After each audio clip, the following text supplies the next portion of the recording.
Go to the Tools panel of Affinity Photo, select Frame Text tool and create some text. Then go to the Star tool or any of the other tools as well, Star tool, and also set maybe a fill, stroke, etc. Then just go up here to the top right and make certain you select this option, which is Insert inside the selection. And then simply add the star designs.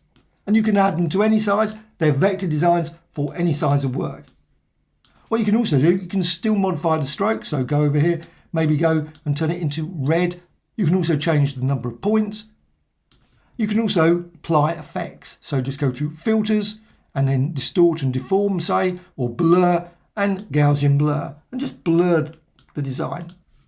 What you can then do, you can just simply select the text and move it around. You can see here, there's an option here, lock children. If you want to freeze the designs below, simply click that and then move that around. You can see the stars will not move.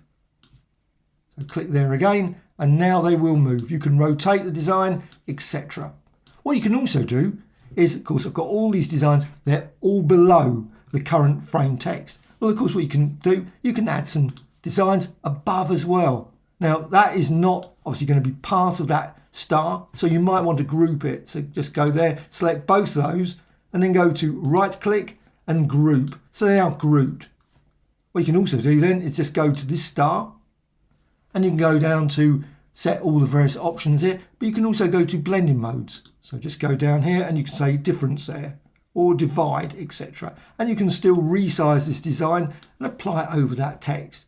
And of course, you can select that group and still rotate the group, move it around, and all those stars are still editable. So again, you can go down there, maybe select another star and move it around, change it, apply effects, etc. And also, if you wish, also use blending modes for that as well. So difference, and you can move that around. You can see then the colors change because of that.